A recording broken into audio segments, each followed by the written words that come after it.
नमस्कार, मैं वरुण कुमार, आप देख रहे हैं डिबेट सेंट्रल। आज मैं आपके सामने कोई कूटनीति की भाषा बोलने नहीं आया हूं। आज मैं कोई गोल मोल भाषण देने और सुनने भी नहीं आया। आज बात उस गड़े, जहरीले और कड़वे सच की होगी जिसे इस देश का 140 करोड़ जनता झेल रही है। आज बात उस वक्त की होगी। करोड़ों आम नागरिक हर रोज सहता है, लेकिन सत्ता के ठंडे एसी कमरों में बैठे आका अपनी आंखें मूंद लेते हैं। हमारे देश के संविधान के अनुच्छेद 14 में सुनहरे अक्षरों में लिखा है, कानून की नजर में सब बराबर हैं। लेकिन आज डीए न्यूज प्लस के मंच से मैं पूरे देश के सामने डंके की चोट पर पूछता हूं, क्या सचमुच हम सब बराबर हैं? तो जवाब है बिल्कुल नहीं। अगर बराबर होते तो एक आम आदमी जब थाने की चौखट पर जाता है तो उसे धक्के मारकर भगा क्यों दिया जाता है? अगर बराबर होते तो किसी रसूखदार, किसी नेता के बेटे, किसी बड़े उद्योगपति का नाम आते ही पुलिस की खाकी के हाथ पांव फूलने क्यों लगते हैं, कांपने क्यों लगते हैं? अगर बराबर होते तो एक आम नागरिक का चालान कटने में 30 सेकंड लगते हैं और रसूखदार पर एफआईआर दर्ज होने में 30 दिन क्यों बीत जाते हैं? स्थान बदल जाते हैं, राज्यों के नक्शे बदल जाते हैं, नेताओं की टोपियां और झंडे बदल जाते हैं, लेकिन आम आदमी का कचरा बनाने वाला ये सिस्टम कभी नहीं बदलता है। मध्य प्रदेश से छत्तीसगढ़, यूपी, उत्तराखंड, देश भर के चर्चित गलियारों तक, दिल्ली यूपी के हाईवे से लेकर बिहार की अदालतों तक कहानी एक ही है। जब तक कोई मामला सोशल मीडिया पर ट्रेंड ना करे, तब तक सड़क पर बवाल ना हो, जब तक यह बहरा और अंधा सिस्टम जागता ही नहीं। आज बात किसी राजनीतिक दल की नहीं, आज बात इस देश के न्यायतंत्र पर लगे उस बदनुमा दाग की है जो चीख चीख कर चिल्ला रहा है कि अगर तुम्हारे पास पैसा, पावर है, रसूख है तो देश की कानून तुम्हारे जेब में है। इसी में करेंगे बातचीत, लेकिन बातचीत करने के पहले दिखाते हैं एक स्पेशल रिपोर्ट।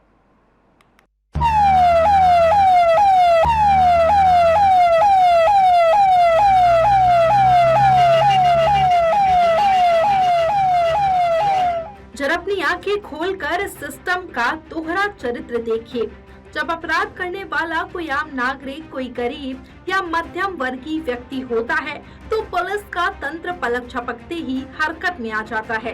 रात के 2 बजे घर के दरवाजे तोड़े जाते हैं, हथकड़ियां पहनाई जाती है, मीडिया के सामने परेड कराई जाती है और कोर्ट का फैसला आने से पहले ही उसे समाज की नजरों में गुनहगार साबित कर दिया जाता है।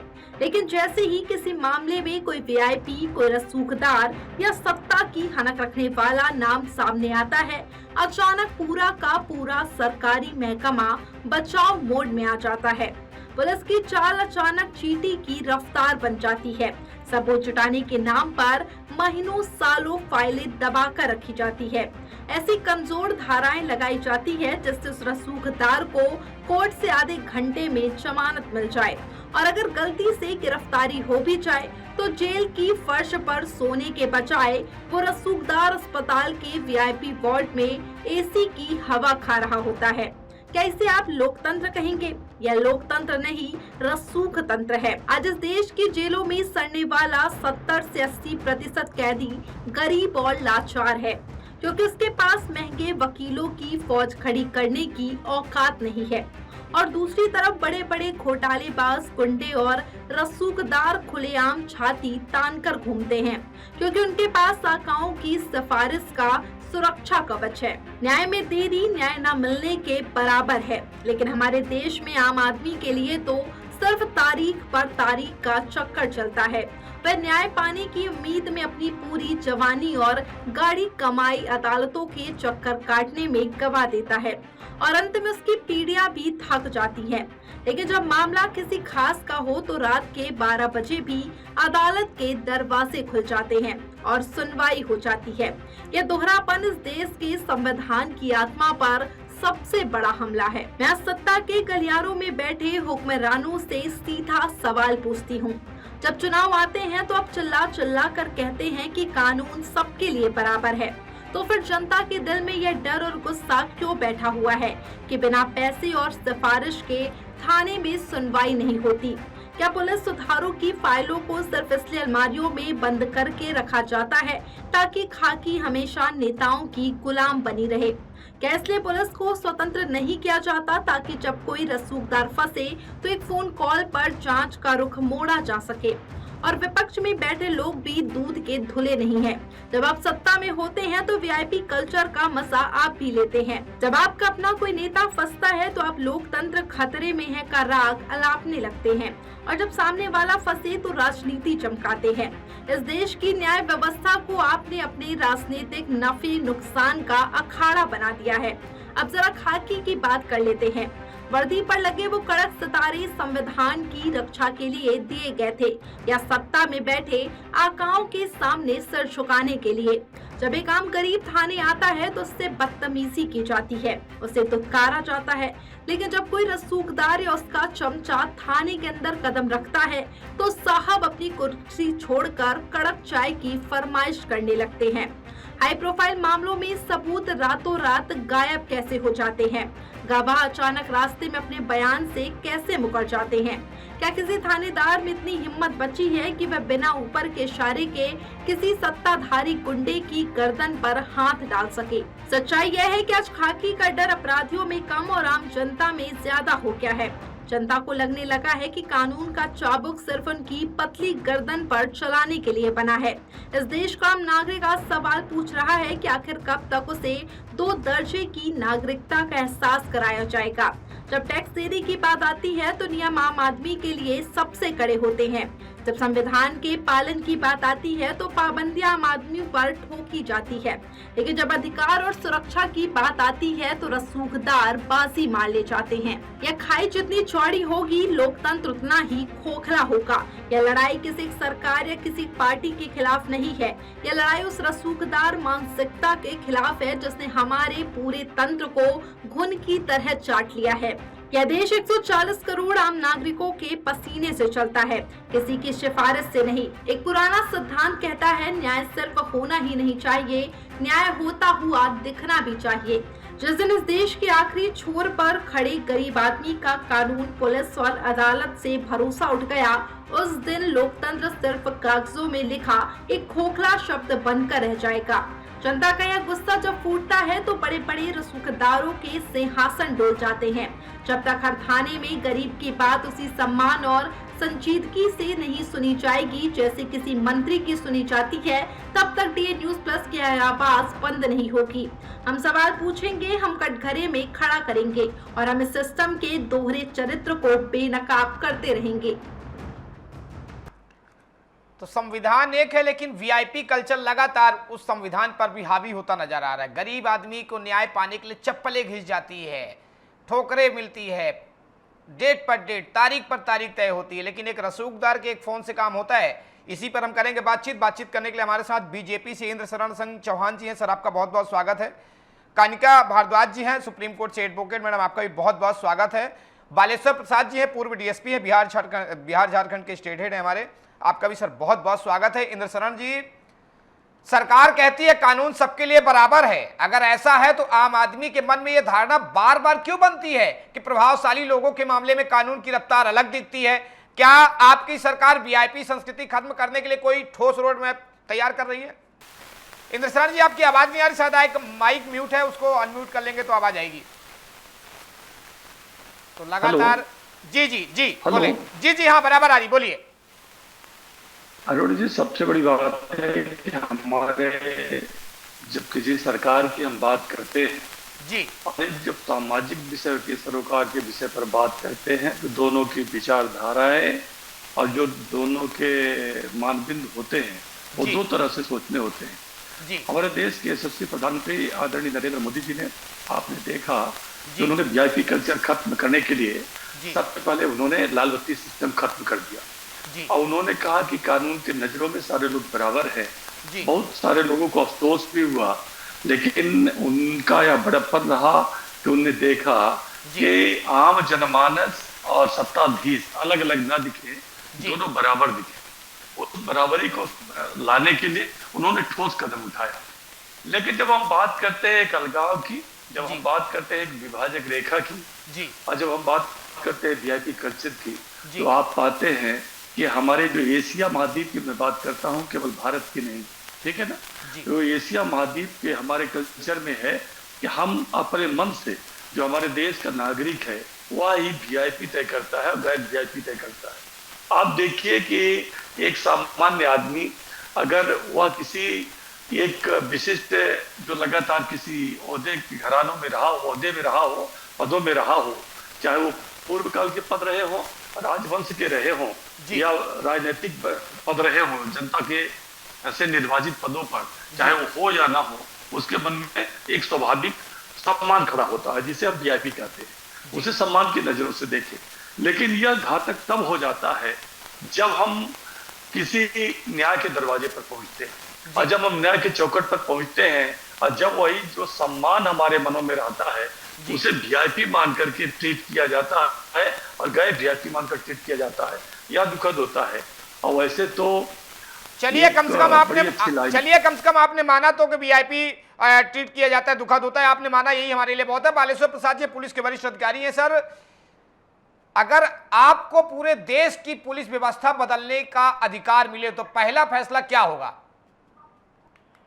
देखिए अरुण जी, आपका जो आज का ये डिबेट है कानून की चौखट पर जो भारत जी, निश्चित तौर पर एक ऐसा सवाल खड़ा किया आपने जी कि जो इसका जवाब देना भी इतनी जल्दीबाजी नहीं होगी, लेकिन समझाने का प्रयास ये करेंगे जी कि जो कानून के बहुत जानकार हैं जी और स्मार्ट आदमी है, अत्वरित गति से अधूर्तता के साथ, मैंने शब्द किया धूर्तता जी के साथ जो कानून के यूज कर देता है, काम करा लेता है, वो वीआईपी कैटेगरी में चला जाता है जी। और दूसरा जो कैटेगरी हमारा जो सोसाइटी में है जी, सब कुछ है लेकिन स्लो है, डिले है और समझ नहीं पाता है, तो उसको लोग सेकंड कैटेगरी में रख देते हैं जी। लेकिन इतना जरूर कहेंगे कि जहाँ अभी तक जो संविधान, जिस आपने संविधान 14 का भी जिक्र किया जी कि कानून में सभी लोग बराबर है, अनुच्छेद 14 में, जी लेकिन इतना जरूर कहेंगे कि अभी वर्तमान सरकारें हैं, आपको एनडीए सरकार ले चलते 22 राज्यों में सरकार है जी लेकिन यहाँ तक कोशिश की जा रही है कि जो आपका कंटेंट सब्जेक्ट है जी उसको क्लियर किया जाए। जी और जहाँ तक एक आपने मुद्दा बनाया है कि कोर्ट में रसूखदारों के लिए रात में भी स्पेशली कोर्ट खुल जाता है जी, और आप ऐसी बात नहीं है, कोर्ट में हमारी मैडम भी है, आपको सीनियर से कोर्ट के भी वकील साहब हैं, आपको 24 घंटा कोर्ट खुला रहता है। ये तो वही मैंने कहा कि जो चालाकी से कानून को नहीं, डीएसपी साहब, दरअसल यहाँ पे बात यह है कि गरीब आदमी के पास बस का किराया नहीं होता है तो सुप्रीम कोर्ट क्या पहुंचेगा, और एक वीआईपी है तो रातों रात कर सकता है। ये समानता को हम एक बराबर करने के लिए हम ये डिबेट ले रहे हैं। बहरहाल हमारे पास सुप्रीम कोर्ट से एडवोकेट है कनका भारद्वाज जी। कनका मैम, अनुच्छेद 14 कहता है कि कानून सबके लिए एक समान है। इस सिद्धांत को व्यवहार में और मजबूत करने के लिए सबसे सुधार क्या है? क्या कानून में कमी है या उसमें क्रियान्वयन करने में? देखिए, आपने सही कहा। अगर हम आर्टिकल 14 की बात करें तो आर्टिकल 14 साफ कहता है इक्वालिटी बिफोर द लॉ, सभी लोग इक्वल है। बट प्रॉब्लम कॉन्स्टिट्यूशन में नहीं है, बिकॉज कॉन्स्टिट्यूशन या कानून तो सबको एक समान मानता है। प्रॉब्लम जो है वो है उसके इम्प्लीमेंटेशन में। प्रॉब्लम जो है कि जो अथॉरिटीज है या जो ऑर्गेनाइजेशंस हैं, एजेंसीज हैं, वो किस तरह इसको इम्प्लीमेंट करती हैं। तो मैं सिर्फ मैं यही बात नहीं करूंगी कि पुलिस डिपार्टमेंट या कोर्ट या लॉयर्स का डिपार्टमेंट, हर जगह अगर आप मंदिरों में देखोगे वहां पे भी ये चीज है, अगर आप हॉस्पिटल्स में देखोगे तो वहां पे भी ये चीज है। वीआईपी जो होगा उसको एक अलग ही ट्रीटमेंट मिल रहा है, चाहे वो टेम्पल्स हो वहां पे, हॉस्पिटल्स हो वहां पे, जिससे कि क्या हो रहा है कि जो पब्लिक है उसको भरोसा उनका उठता जा रहा है कि जस्टिस सिस्टम भी कुछ है या नहीं। तो मुझे लगता है कि इम्प्लीमेंटेशन जो है उसका एज पर द लॉ होना चाहिए, क्योंकि लॉ कहता है कि सब लोग इक्वल हैं जी। तो ये जो स्पेशल ट्रीटमेंट दी जाती है हर जगह पे, उसको रोकना बहुत जरूरी है। और मैं बहुत खुश हूँ कि इस प्लेटफॉर्म के माध्यम से हम ये चीज बोल पा रहे हैं कि अब आई थिंक वक्त आ गया है कि ये जो स्पेशल ट्रीटमेंट्स मिल रही है ये खत्म की जाए और सभी लोगों को एक समान जो है वो ट्रीट किया जाए। अगर मैं अपने लॉयर्स की कम्युनिटी की बात करूंगी तो जैसा कि आपने कहा कि एक व्यक्ति है जो 10 लॉयर लेके अपने साथ खड़ा हुआ है और एक व्यक्ति है जिसको बेचारे को एक लॉयर भी नहीं मिल रहा, तो ये भी एक बहुत इशू है। लेकिन हालांकि जो लॉयर्स कम्युनिटी है वहाँ पे जो कोर्ट में डीएलएसए, दिल्ली में तो डीएलएसए है, बाकी हर स्टेट में जो है फ्री लीगल सर्विसेज प्रोवाइड की जाती हैं। तो अगर किसी भी व्यक्ति के पास लॉयर करने के लिए पैसे नहीं है तो उसको मुफ्त में लॉयर मिल सकता है। और इनफैक्ट हाई कोर्ट में, सुप्रीम कोर्ट तक में भी फ्री लॉयर्स की फैसिलिटी है, तो वो फैसिलिटी जो गरीब व्यक्ति है वो ऑप्ट कर सकता है। बट वो कहूंगी कि हर जगह, हर पॉसिबल जगह पे जो स्पेशल ट्रीटमेंट दी जा रही है वीआईपीज को, वो खत्म होने की बहुत ज्यादा जरूरत है। चलिए डीएसपी साहब, आपने सुन लिया, आप कनिका मैम का ही सहारा लेके और वो बता रहे थे। बहरहाल इंद्र शरण जी, आप बीजेपी के वरिष्ठ नेता है, मुझे उम्मीद है कि आप खरी खरी जवाब देते हैं, इसलिए मुझे आपसे ज्यादा भरोसा है, क्योंकि आप सच बोलेंगे। आज सरकार मानती है कि वीआईपी कल्चर लोकतंत्र पर बोझ है या सिर्फ विपक्ष का राजनीतिक आरोप है? क्या हाई प्रोफाइल मामलों में जांच की पारदर्शिता, सार्वजनिक जानकारी बढ़ाई जानी चाहिए? देखिए, अभी जैसा वकील साहिबा ने कहा कि कानून की नज़रों में, कानून में व्याख्या तो निश्चित कर दी गई है कि सारे देश के लोग एक समान है, एक बराबर है, किसी भेदभाव नहीं किया जाता। लेकिन अगर आप बात करें, मैंने फिर से कहा, ये सरकार से हटकर मैं बात कर रहा हूं कि आप खुद देखिए, आप दिखाते हैं वीआईपी सीटें, जब विधानसभा लोकसभा के चुनाव हो तो आपको कौन रोकेगा भाई? आप क्यों दिखाते हो वीआईपी सीटें? आप विशिष्ट सीटें क्यों दिखा रहे हैं? तो ये कल्चर केवल न्यायालय का विषय नहीं है, केवल पुलिस का विषय नहीं है, एक हमने कहा ना आम मानसिकता का विषय है कि जब एक आम जनमानस के मन में ये धारणा बैठ गई है कि फला फला चीजें वीआईपी है या ये वीआईपी बन गया है, अब इसको हम विशिष्ट मान लें, यह जब तक हमारे जनमानस में एक नहीं आएगा, एक व्यवस्था नहीं बनेगी, लोगों को लगेगा कि नहीं हम बराबर हैं, सारे लोग बराबर हैं, तब तो ठीक है।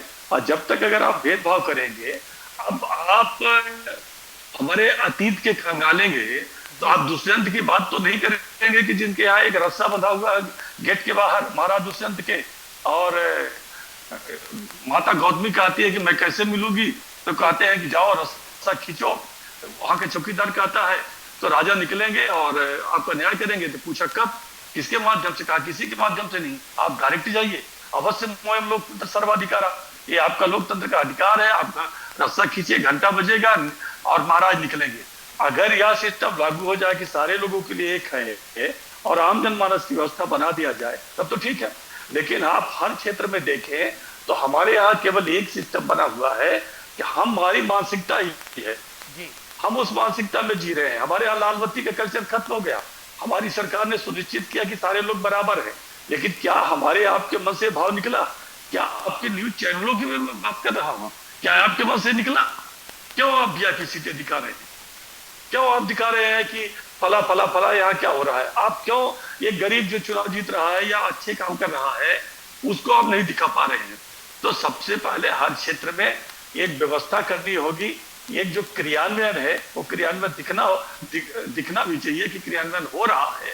कानून तो बने हुए हैं, कानून तो इतने स्पष्ट है, लेकिन ये स्पष्टता नहीं है कि सलमान खान को एक न्यायालय से जेल होगी मुंबई हाई कोर्ट में, वो मुंबई के जिला न्यायालय में, और उसी दिन नकल निकल जाएगी और शाम को ही उससे जमानत मिल जाएगी। तो ये तो न्यायालयों को भी सोचना होगा, क्या एक सामान्य मध्यम वर्ग परिवार को वहां पर न्याय मिल जाता? क्या जमानत हो जाती? कभी ना होती। इंद्र शरण जी, तो मंदिर मस्जिद गुरुद्वारा ने बांट दिए भगवान को, धरती बांटी सागर बांटा, मत बांटो इंसान को। मंदिर मस्जिद गुरुद्वारा स्कूल अस्पताल हर जगह तो वीआईपी कल्चर है महोदय। वीआईपी वाले का अलग रास्ता है, आम आदमी के लिए अलग रास्ता, अलग रास्ता। बेचारा आम आदमी बाहर चप्पल उतार के आता है, चोरी हो जाता है, वीआईपी वाले के लिए स्पेशल ट्रीट रहता है। बहरहाल डीएसपी साहब, क्या पुलिस अधिकारी हर मामले में बिना किसी दबाव के निर्णय ले पाते हैं? क्या हाई प्रोफाइल मामलों में जांच को और अधिक पारदर्शी बनाने की जरूरत है? देखिए अरुण जी, आपको स्पष्ट हम कर देना चाहेंगे जी कि जो आप जो वीआईपी जनरल की बातें स्थित करें, इसमें कुछ पॉलिटिकल भी कुछ मिक्सअप हो जाता है जी। और दूसरा यह कि कानून अपना काम करता है। ये सही है कि जहाँ डिले होगा, बातें उठती हैं, कहीं बातें दब जाती हैं। तो बातें जो दबती नहीं है और काम हो जाता है, वो वीआईपी कैटेगरी में चला गया। आज जिसका नहीं हुआ वो चला डिले में। आप ऐसा बताइए कि पूरे भारतवर्ष में कहाँ FIR दर्ज, सबका FIR दर्ज होता है। ये सही है कि डिले शब्द हमेशा बार बार आपके चैनल पे बोलते हैं, डिले ही दो भाग मार देता है, वीआईपी को या जनरल। अब आइए कि जैसे आपने कहा कि हमारे बीजेपी नेता सर ने कहा, हमारे विद्वान अधिवक्ता बगल में उन्होंने कहा जी, हम अरुण जी आपको स्पष्ट कर देना चाहते हैं कि अभी जो पुलिसिंग में चेंजिंग आ रही है, जो BNS के धाराएं या जो भी है CRPC मैनुअल चेंजेस में है, या इन्वेस्टिगेशन के टाइम का सबको क्लियरेंस इतने दिनों में अनुसंधान करना है, ट्रायल करना है, इस सिस्टम अभी लागू होने में लगेगा 1 साल मेरे ख्याल से। और जरूर एक वक्त आएगा, अगले 27 में हम आप बैठेंगे कभी, अभी तो हमारा आपके साथ अनुबंध लंबा चौड़ा है अभी तो निश्चित तौर पर आप कहेंगे कि नहीं आपने सही बातें कही थी, कंप्लायंस बहुत जल्द होगा और ये पारदर्शिता की जहां तक बात है स्पष्ट होगा और सभी एक इक्वल होगा। राजनीति चालकों को बोलना। चलिए बिल्कुल। कनिका मैम, क्या न्याय सिर्फ होना काफी है या न्याय होता हुआ दिखना भी उतना ही जरूरी है? क्या पुलिस सुधारों के बिना संविधान की समानता की भावना पूरी तरह लागू हो सकती है? जी देखिए, जब हम लॉ की बात करते हैं तो सिर्फ एक एस्पेक्ट नहीं होता, बहुत सारे एस्पेक्ट होते हैं।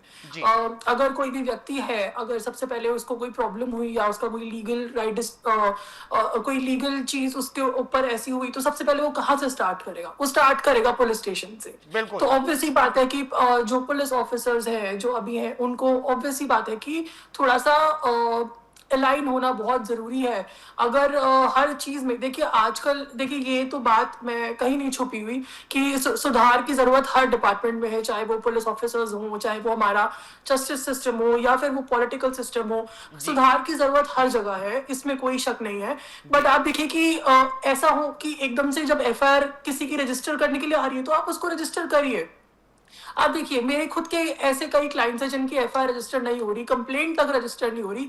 हालांकि जो कंप्लेंट रजिस्ट्रेशन है वो एक राइट है व्यक्ति का, कंप्लेंट रजिस्ट्रेशन को पुलिस ऑफिसर्स मना नहीं कर सकते हैं। बट आज भी कंप्लेंट रजिस्टर नहीं हो रही है, FIR तो देखिए फिर आगे की बात हो गई है। बिल्कुल। तो मुझे लगता है कि सुधार आना बहुत जरूरी है। बिल्कुल। इंद्र सर जी, अगर आज कोई गरीब और प्रभावशाली व्यक्ति एक ही तरह की शिकायत लेकर थाने जाए तो क्या आप दावे के साथ कह सकते हैं कि दोनों के साथ बिल्कुल एक जैसा व्यवहार होगा? क्या सत्ता में बैठे लोगों को भी कानून के सामने वही प्रक्रिया अपनानी चाहिए जो किसी एक आम नागरिक के लिए होती है? सही है कि कानून की नजरों में लोग बराबर हैं और हर व्यक्ति ये उम्मीद करता है कि जो दूसरों के लिए कानून है वो मेरे लिए भी है, होना चाहिए। लेकिन मैं तो ये मान रहा हूं ना कि आप ये देखें कि हमारे यहाँ पहले मैंने कहा कि मानस में जो बैठा है, किसी भी ऑफिस में आप चले जाइए, आप राजस्व न्यायालय हो चाहे वो पुलिस व्यवस्था हो, सभी जगह सुधार की आवश्यकता है। केवल लाल बत्ती हमारी सरकार ने हटा दिया कि बराबरी आ जाए, लेकिन बराबरी लाने के लिए अभी ऑफिसों में भी पुलिस को एक अलग बैठकें करनी पड़ेगी, न्यायालयों में अलग करनी पड़ेगी। न्यायालय की मैंने अभी बात की, मैं वकील साहब को भी सुन रहा था, वकील साहब को, तो जैसा कि एक मैंने अभी सलमान खान का केवल छोटा सा उदाहरण दिया, अनेक ऐसे उदाहरण हैं कि आधी रात को न्यायालय खुले, माननीय सर्वोच्च न्यायालय में सुनवाई होने लगी, तो वो क्या हुआ? जो आपने कहा वो तो दिख रहा है ना। तो जो होना नहीं चाहिए ऐसा, लेकिन हो रहा है। होना तो ये चाहिए, चाहे एक आम गरीब हो, एक सामान्य व्यक्ति हो, और चाहे एक जिसे के आपकी भाषा में VIP हो। जब आप VIP शब्द का ही प्रयोग करते हैं तभी दुर्भाग्यजनक स्थितियां पैदा होती है। मैंने तो कहा कि केवल एक क्षेत्र में नहीं, केवल पुलिस विभाग में नहीं, केवल लॉ में नहीं, ये तो हर क्षेत्र में करना पड़ेगा आपको कि आप उस क्षेत्र में भी करें। जैसे आपके न्यूज चैनलों की भी मैंने बात कर दी, आपको हो सकता है खराब लगा हो, लेकिन आप भी VIP क्यों कल से फैला रहे? नहीं सर, हम DNS प्लस वाले हैं और DNS प्लस सीधे जनता की चैनल ही है ये, इसका कोई मुखिया माली का कोई दबाव नहीं है। देखिए नहीं VIP सीटें आप दिखाते हैं, VIP सीटें आप दिखाते, ठीक है, तो ये काम करिए कि VIP सीटें आप भी दिखाना बंद करिए। आप तो केवल ये दिखाइए कि इतने सीटें ये जीत रहा है, हार रहा है, तो हर क्षेत्र में वीआईपी कल्चर खत्म होना चाहिए, केवल एक क्षेत्र में नहीं अरुण जी। और सरकार का पूरा प्रयास है। अगर हम बात करें, हमने कहा ना कि हमारे प्रधानमंत्री जी ने लाल बत्ती कल्चर खत्म किया। लाल बत्ती कल्चर खत्म करने का आशय ही है कि हम वीआईपी कल्चर को खत्म कर रहे हैं जी। लेकिन हमने कहा ना कि हमारे यहाँ के भारतीयों के मन में बैठा हुआ है, तो जो बिना वीआईपी की बात किए उसका पेट का पानी नहीं पचता। अगर हम वो बात कर लें, कड़वी बात है, लेकिन अगर हम सब सिस्टम ठीक कर लें तो लाल बत्ती खत्म हो गई, तो उसके साथ ही वीआईपी कल्चर भी खत्म होना चाहिए। चलिए, कम से कम इंद्रसर जी आप माने कि वीआईपी कल्चर खत्म होना चाहिए, यही हमारे लिए बहुत है। बालेश्वर जी, जनता पूछ रही है अगर कानून सबके लिए समान है तो लोगों के मन में असमानता का एहसास क्यों पैदा होता है? क्या हर थाने में शिकायत दर्ज करने की प्रक्रिया और सरल होनी चाहिए आपके हिसाब से? देखिए, पहले हम आपको इंद्रशरण सिंह जी चौहान साहब का एक प्रश्न का उत्तर हम देना चाहते हैं। इन्होंने कहा कि सलमान खान के लिए स्पेशल नाइट में आपको कोर्ट खुल गया। हम बताना चाहेंगे आपके चैनल के माध्यम से, ऑनरेबल कोर्ट 24 घंटा खुला है, जिसको रिमांड कोर्ट है। हमारी कनिका भारद्वाज सर इसके बारे में बता भी सकती हैं। अगर रात को भी 12 बजे रात को भी कोई एक्यूज जाता है रिमांड के लिए, तो आपको जजेस साहब को रिमांड करना है। रही बात है कि जो सलमान खान की बात है, कोई व्यक्ति, क्योंकि सलमान खान के पास पैसा बहुत है, सब कुछ है, एक एक वकील का इतना रेट है, नहीं खोना, हम चैनल पर नहीं बोलना चाहते हैं, इतने से अच्छे से वकील सलमान खान के समय हम लग गए थे। आप बोल सकते हैं, पूरा नहीं मानेंगे, आप बोल सकते हैं, खुल के बोलिए। जी जी, जो इतने अच्छे अच्छे वकील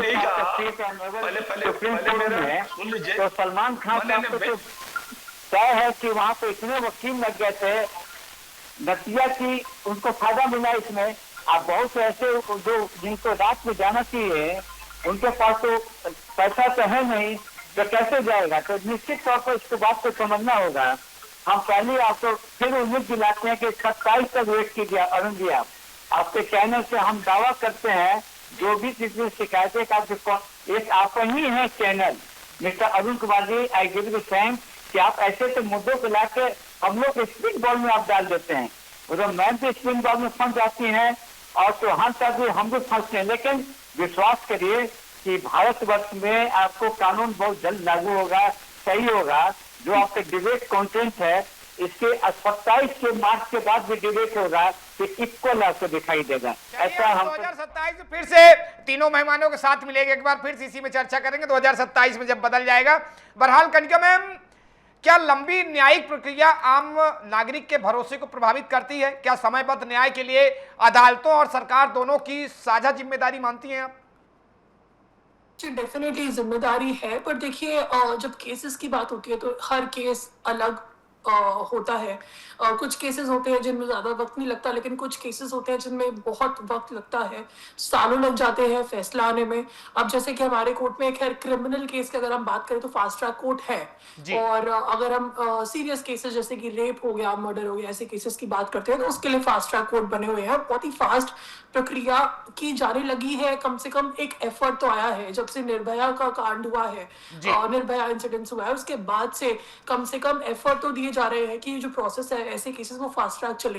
लेकिन कई केसेस में डेफिनेटली बहुत ज्यादा टाइम लग जाता है। हालांकि हर वक्त टाइम टू टाइम कोशिश हो ही रही है कि जल्दी फैसला आए, बट फिर वही बात है कि कई केसेस में बहुत सारे विटनेसेस होते हैं, कई में कुछ कम विटनेस होते हैं, तो हर केस अपना एक अलग है। लेकिन ये बात बिल्कुल सही है कि जस्टिस डिले नहीं होना चाहिए, ये बात मैं मानती हूँ, और इसमें इम्प्रूवमेंट डेफिनेटली जितनी जल्दी लाया जाए वो ज्यादा बेटर होगा। जी चौहान साहब, क्या अब जो इस समय है, समय इज ऑफ गेटिंग जस्टिस का नहीं आ गया है? आपको क्या लगता है, क्या आज आप लाइव टीवी पर कहेंगे कि कानून से बड़ा कोई नहीं है, ना नेता, ना उद्योगपति, ना अधिकारी, इसके बावजूद भी कार्रवाई दोहरे मापदंड की जाती है देश भर में? नहीं, मैं तो ये कहूंगा कि कानून की नजरों में कोई वीआईपी नहीं है। अनेक लोगों को जेलें हुई हैं, अनेक राजनेताओं को जेलें हुई हैं, अनेक IAS IPS भी जेल गए हैं। और मैं एक स्पष्ट कर दूं कि मैंने सलमान खान का जो परिप्रेक्ष्य लिया, मैंने ये नहीं कहा कि सलमान खान के लिए रात को न्यायालय खुली। उसके लिए मैंने माननीय सर्वोच्च न्यायालय की बात की थी, जिसमें अफजाल गुरु वगैरह बनते, उसमें किसी के लिए था, ठीक है। मैंने तो केवल इतना कहा कि उसी दिन सलमान खान जी को निचली अदालत से जेल हुई और लगभग आदेश जो हुआ होगा, जो समाचारों में आया टीवी चैनल में, वो लगभग 4 बजे 4:30 बजे के बाद आया, लेकिन फिर उनको जमानत मिल गई जी। कहां से? हाई कोर्ट से, मुंबई हाई कोर्ट से। मैंने ये कहा है, मैंने ये नहीं कहा कि उनके लिए न्यायालय खुली। हाँ, मैं ये न्याय की सुंदरता भी कहूंगा, कानून की विशिष्टता भी कहूंगा कि सलमान खान को सजा भी हुई है। मैं ये नहीं कहूंगा कि वहां पर जब सुनवाई के दौरान कोई भेदभाव हुआ, लेकिन उसका फायदा तो इनको मिला ना। और मैं ये कहूंगा कि हमारे देश में हमारी सरकार ने वीआईपी कल्चर खत्म करने के लिए ठोस कदम उठाया। जब लाल बत्ती खत्म हुई तो यही करने के लिए है कि आप कोई वीआईपी नहीं हो, कानून की नजरों में सब बराबर हो। इसलिए हमारे देश में अभी भी मैं मानता हूं कि सब बराबर हैं, लेकिन अगर कहीं अलगाव दिख रहा है, विभाजक रेखाएं हैं, तो वह जो सामने वाला क्रियान्वयन करने वाला है उसकी मानसिकता पर तय करता है कि आप कितना उसको, किसी को वीआईपी का दर्जा देते हैं और किसी को सामान्य मानते हैं। दर्जा देना नहीं पड़ता है साहब, जहां भी जाएंगे उनका अलग ही रुतबा रोल रहता है। हम और आप की बात करें, अगर हम आप सीधे दोनों एक साथ अस्पताल जाएंगे ना साहब, तो डॉक्टर पहले आपकी सुनेगा, आपके साथ खड़ा रहेगा, हमको देखेगा भी नहीं कौन है क्या है। आपसे फुर्सत मिलेगी तो हमारे पास आएगा, हाँ भैया बताओ क्या बीमारी है। बहरहाल डीएसपी साहब, क्या पुलिस सुधारों पर सुप्रीम कोर्ट के निर्देशों का हर राज्य पूरी तरह से पालन हुआ है? क्या हर थाने में शिकायत दर्ज करने की प्रक्रिया और सरल होनी चाहिए? जी अरुण जी, आपको जवाब देना चाहेंगे, आपके जवाब देना चाहेंगे बिहार से जी। अभी कल की बात है, जो आपने देखा तिलचट्टा जनता दल का आपने एग्जाम्पल देखा, एक साधारण लड़के ने अमेरिका से आकर के उसने पूरा सिस्टम तो उसने हिला दिया जी। वहां तक कि तिलचट्टा जनता दल ने जो जामाबाजी उसने किया, जैन जी जिसको बोलते हैं, उसकाया बढ़ाया। अब यहाँ तक कि भारत सरकार के जो ऑनरेबल मिनिस्टर साहब ने बैठकर एक साधारण तिलचट्टा जनता दल के सामने बैठ करके जिस तरह से रिक्वेस्ट करके हमने तमाशा देखा, मेरे पास कोई शब्द नहीं है। ये हम नेताजी को जवाब देना चाहते हैं, चौहान साहब को।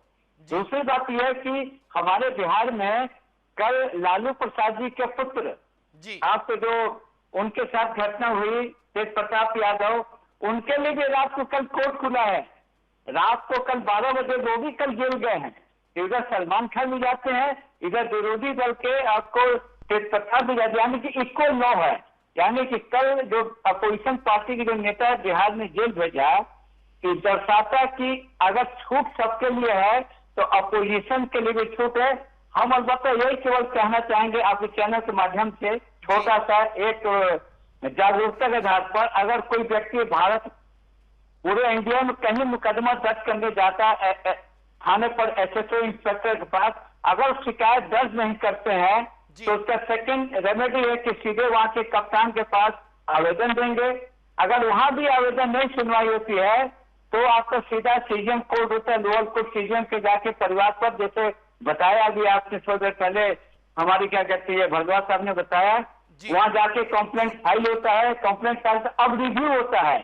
अभी हाल में सुप्रीम कोर्ट का गाइडलाइन है, पूरे भारतवर्ष के पुलिसिंग का कोई मुकदमा 15 साल से नीचे वाला और जो पेंडिंग है उसका डिस्पोजल हो रहा है, कोई तो मत नहीं। अब परिवार पत्र पर भी चले जो केसेज, यानी कुछ सुधार है। एक अरुण जी, हम ज्यादा नहीं इसमें बोलना चाहेंगे पुलिस साइड से, इतना जरूर कहें एक वक्त आएगा 2027। एसपी साहब, हमारा भी कहना यही है कि जिस तरीके से आप हमारे चौहान साहब भी, आप भी उदाहरण दे रहे थे रात में 12 बजे कोर्ट वाली, हम यही तो कहना चाहते हैं, इसीलिए तो डिबेट बैठाए हैं को भैया जिनके पास पैसा है उनको तो आराम से 12 बजे नहीं 2 बजे कोर्ट खुल जाएगी। हमारे देश में एक ऐसा सिस्टम होना चाहिए, ऐसा कानून बनना चाहिए कि आम आदमी को भी न्याय मिले।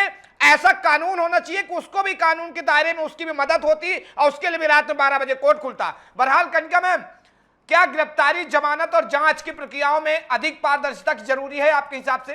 क्या हाई प्रोफाइल मामलों में पारदर्शिता बढ़ाने के लिए कोई अतिरिक्त संस्थागत व्यवस्था होनी चाहिए? देखिए, जितने भी वीआईपी मैटर्स होते हैं, मैक्सिमम मैटर्स में तो सीबीआई ऑलरेडी लॉग इन कर देती है, तो सीबीआई अथॉरिटी ऑलरेडी है। तो अब मुझे लगता है कि बस ट्रांसपेरेंट होना बहुत जरूरी है। आप जितने भी हाई प्रोफाइल केसेस देखेंगे उसमें कोई ट्रांसपेरेंसी नहीं होती है। अब अगर आप खुद ही जो जजेस के भी केसेस होते हैं, जो अभी रिसेंटली यशवंत जो जज थे उनका केस हुआ, सीबीआई ने लॉगिन भी किया, उसमें सीबीआई ने जांच भी की, लेकिन क्या जांच हुई, क्या रिपोर्ट आई और उसमें क्या उनका फैसला आया, हमें अभी कुछ भी नहीं पता। तो ये बहुत जरूरी है कि ट्रांसपेरेंसी लाना हाई प्रोफाइल केसेस में, ताकि जनता को भी पता चले कि भाई क्या सही है और क्या गलत है, और जनता का जो भरोसा है कानून पे वो बना रहे। तो ऐसा कुछ सिस्टम हो कि ट्रांसपेरेंट रहे, कि सबको पता चले, चाहे किसी भी माध्यम से, लेकिन पता चले कि भाई क्या सही हो रहा है और क्या गलत हो रहा है, ताकि भरोसा का बना रहे। तो लॉस तो ऑलरेडी है, मैंने स्टार्टिंग में भी यही चीज बोली थी कि हर चीज का लॉ है। अगर हम बोलते हैं कि भाई वीआईपी कल्चर को खत्म करिए, तो कानून की नजर में तो वीआईपी कल्चर जैसी कोई चीज है ही नहीं। संविधान की नजरों में ऐसी कोई चीज है ही नहीं। जब आर्टिकल 14 आ जाता है बीच में, तो आर्टिकल 14 फंडामेंटल राइट साफ कहता है कि सभी लोग इक्वल है। बट प्रॉब्लम वहां आती है इम्प्लीमेंटेशन में। हर अथॉरिटी, हर एजेंसी अपने हिसाब से उसको इम्प्लीमेंट करता है, और ये जो इसकी जांच है, अब इसमें एक टॉपिक आता है करप्शन का भी बहुत बड़ा रोल है जी। इंडिया में आप देखिए हर एजेंसीज, अब चाहे आप एमसीडी की बात करिए, हालांकि थोड़ा सा मैं टॉपिक से डिबेट कर रही हूँ, लेकिन एमसीडी या जो म्युनिसिपल कॉर्पोरेशन है, जो हाउसिंग डिपार्टमेंट है, सबसे ज्यादा करप्ट डिपार्टमेंट्स है। तो यहाँ पे अगर आप वीआईपी हो, आपने बहुत ज्यादा पैसे खिला दिए, तो आपके घर को कुछ नहीं होगा, लेकिन कोई गरीब इंसान है जो उनको पैसे नहीं खिला पाया, उसका घर अगले आके तोड़ देंगे, डेमोलिश कर देंगे। तो ये जो चीजें हैं, आई थिंक कि अब कोर्ट्स को भी थोड़ा सीरियस हो जाना चाहिए कि ऐसे चीजें अगर जहां पे भी उनको लगे कि करप्शन कुछ हो रहा है, तो इमीडिएट कंप्लेंट की जाए कोर्ट द्वारा। जजेस कंप्लेंट करें इमीडिएट ऐसी ऑफिसर्स के अगेंस्ट में। अगर यहाँ पे स्ट्रिक्टनेस आएगी तो शायद मैं उम्मीद करती हूँ कि सुधार हो पाए। कनिका मैम, 3 कमी कानून की पूरे देश जानना चाहता है कि अगर संसद या आप जो है आपसे कानून सुधारने के सुझाव मांगती है, तो 3 ऐसे क्या सुझाव देना चाहेंगी जिसमें देश का इक्वल हो, वीआईपी कल्चर खत्म हो?